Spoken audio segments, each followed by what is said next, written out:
Assalamualaikum warahmatullahi wabarakatuh. Perkenalkan, nama saya Muhammad Ubaidillah Najib, NIM 2017-12101. Pada kesempatan kali ini, saya akan menjelaskan pajak bumi dan bangunan untuk menyelesaikan tugas akuntansi perpajakan. Langsung saja, kita ke pengertian pajak bumi dan bangunan. Pajak bumi dan bangunan, pedesaan dan perkotaan adalah pajak atas bumi dan atau bangunan yang dimiliki, dikuasai, dan atau dimanfaatkan oleh orang pribadi atau badan, kecuali kawasan yang digunakan untuk kegiatan usaha perkebunan, perhutanan, dan pertambangan.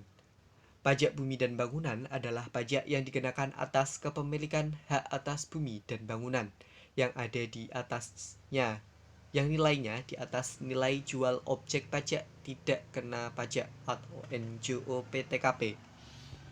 Pajak bumi dan bangunan berbeda dengan pajak-pajak lainnya karena salah satu penyebabnya adalah sistem yang dipakai masih cenderung pada official assessment, yang artinya semua hal yang dikaitannya dengan penentuan besarnya pajak bumi dan bangunan yang harus dibayar adalah pihak petugas pajak atau fiskus. Hal ini yang membedakan pajak bumi dan bangunan dengan PPH atau pajak penghasilan yang cenderung pada sistem self-assessment. Untuk mencatat pajak bumi bangunan adalah sebagai berikut, yaitu biaya pajak bumi dan bangunan di debit dan kas di kredit. Selanjutnya, sebelum kita bahas panjang lebar mengenai pajak bumi dan bangunan, lebih baik kita ketahui mengenai beberapa pengertian kaitannya dengan pajak bumi dan bangunan. Yang pertama yaitu bumi adalah permukaan bumi atau tubuh bumi yang ada di bawahnya. Dua, bangunan adalah konstruksi teknik yang ditanam atau dilekatkan secara tetap pada tanah dan atau perairan.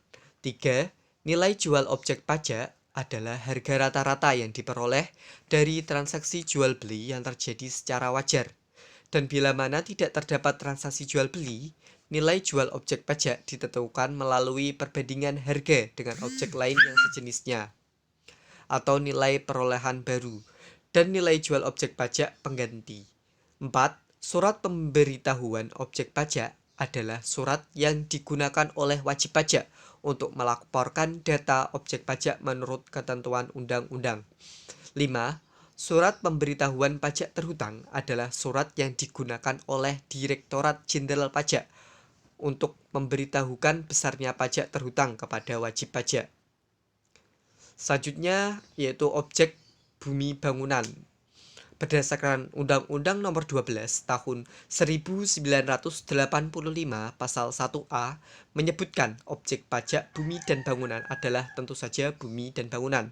Dalam menentukan klasifikasi bumi atau tanah, diperhatikan oleh faktor-faktor sebagai berikut. Yang pertama, letak, peruntukan, 3, pemanfaatan, 4, kondisi lingkungan. Dalam menentukan klasifikasi bangunan, diperhatikan faktor-faktor sebagai berikut. 1. Bahan yang digunakan. 2. Rekayasa. 3. Letak, kondisi lingkungan, dan lain-lain. Bukan objek pajak bumi dan bangunan. Selain bumi dan bangunan di atas, ada beberapa objek pajak yang dikecualikan. Di antaranya adalah sebagai berikut. Yang pertama, objek pajak yang digunakan semata-mata untuk melayani kepentingan umum di bidang ibadah, sosial, kesehatan, pendidikan, dan kebudayaan nasional yang tidak dimaksudkan untuk memperoleh keuntungan. Contohnya seperti pondok pesantren, masjid, rumah sakit umum, dan lain-lain. Objek yang kedua yaitu objek pajak yang digunakan untuk kuburan, peninggalan purbakala atau yang sejenis dengan itu. 3. Objek pajak yang merupakan hutan lindung, hutan suaka alam, hutan wisata, taman nasional, dan tanah penggembalaan yang dikuasai oleh desa dan tanah negara yang belum dibebani suatu hak. Yang keempat, objek pajak yang digunakan oleh perwakilan diplomatik, konsulat berdasarkan asas perlakuan timbal balik. Ya, keempat objek itulah yang tidak atau bukan objek pajak bumi dan bangunan. Selanjutnya, subjek pajak bumi dan bangunan. Yang menjadi subjek pajak adalah orang atau badan yang secara nyata mempunyai suatu hak atas bumi dan atau memperoleh manfaat atas bumi, dan juga memiliki menguasai dan atau memperoleh manfaat atas bangunan. Kemudian tarif dasar dan cara perhitungan pajak bumi dan bangunan. Tarif pajak bumi dan bangunan adalah sebesar 0,5% dari nilai jual kena pajak atau NJKP. Dasar pengenaan pajak adalah nilai jual objek pajak. Besarnya nilai jual objek pajak ditetapkan setiap 3 tahun oleh Menteri Keuangan, kecuali untuk daerah tertentu ditetapkan setiap tahun sesuai dengan perkembangan daerahnya. Sedangkan dasar perhitungan pajak adalah nilai jual kena pajak yang ditetapkan serendah-rendahnya 20% dan setinggi-tingginya 100% dari nilai jual objek pajak. Besarnya persentase nilai jual kena pajak ditetapkan dengan peraturan pemerintah dengan memperhatikan kondisi ekonomi nasional. Cara menghitung pajak bumi dan bangunan adalah sebagai berikut. PBB sama dengan 0,5% dikali NJKP. NJKP adalah nilai jual kena pajak. Kemudian PBB 0,5% dikali persentase tertentu dikali DPP. PBB 0,5% dikali persentase tertentu dikali NJOP dikurangi NJOP TKP. Contohnya yaitu PT ABC mempunyai satu bidang tanah seluas 100 meter persegi dengan NJOP sebesar 1 juta per meter persegi. Jika persentase NJKP tanah tersebut adalah sebesar 20% dan NJOP-TKP sebesar 10 juta rupiah, berapakah besarnya pajak bumi dan bangunan yang harus dibayar oleh wajib pajak A? Langsung saja kita untuk perhitungannya, yaitu NJOP sama dengan 100 meter persegi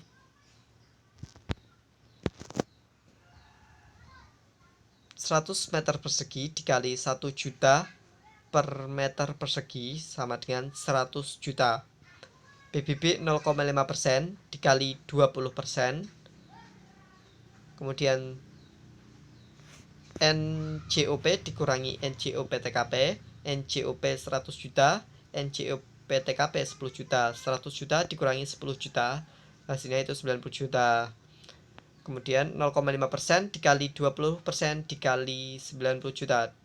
0,5% dikali 20% dari 90 juta, yaitu 0,5% dikali 18 juta.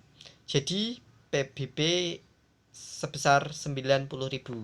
Jadi besarnya pajak bumi dan bangunan yang harus dibayar adalah sebesar 90.000.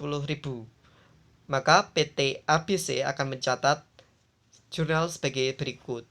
Biaya pajak bumi dan bangunan berada di debit sebesar 90.000 rupiah.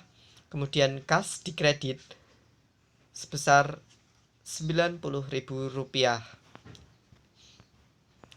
Itu adalah jurnal untuk mencatat pengeluaran pajak bumi dan bangunan. Ya, mungkin itu saja yang dapat saya sampaikan. Kurang lebihnya saya mohon maaf. Wabillahi taufik wal hidayah. Wassalamualaikum warahmatullahi wabarakatuh.